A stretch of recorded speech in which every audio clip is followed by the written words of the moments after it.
Ukraine's president says he is open to talks with Russia's Vladimir Putin, but says if they fail, it could lead to World War III. Yeah, the comments come as Russia stepping up its bombardment of Mariupol, where rockets hit an art school this weekend that was being used as a bomb shelter.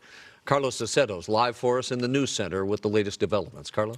Rick and Court, good afternoon. That dire warning coming from President Zelensky if the upcoming negotiations with the Russians fail. Russia is giving Ukrainian military just hours to surrender in the port city of Mariupol. Tonight, several explosions have already been heard over Ukraine's capital.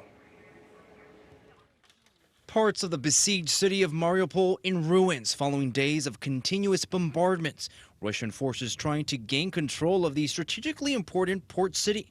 Local officials say at least 2,300 people have died in the city alone.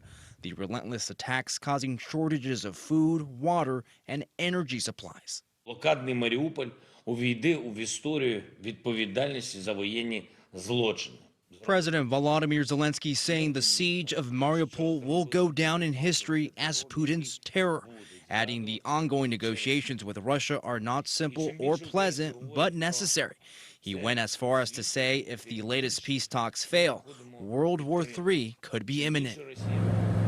Similar images seen in the capital city of Kyiv. This residential building heavily damaged after a missile believed to have been fired by the Russians struck it Sunday. Святошинський район міста Києва знову ми бачимо. The city's mayor saying explosions narrowly missed a kindergarten, but windows were shattered and parked cars burned down. As the war escalates, the humanitarian crisis has only intensified. The United Nations saying more than 3 million refugees have fled the war-torn country. And millions more have nowhere to turn. Over 6 million people have been displaced, close to 10 million now homeless. President Biden is set to visit with NATO allies in Brussels later this week. That's the latest from the News Center. Carlos Salcedo, KTLA 5 News. All right, Carlos, we'll talk to you in the next hour. And a new study by military experts concludes that the war in Ukraine has now entered into more of what they're calling a stalemate phase. They say this could last for months now. The Institute for the Study of War says that the initial attack phase by Russian forces has ended. They say now the Russians are digging in around Ukraine's major cities, unable to take control of them as they had initially planned.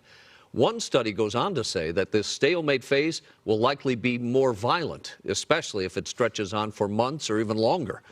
The Institute is kind of a think tank that's led by former U.S. generals, diplomats, and other military experts.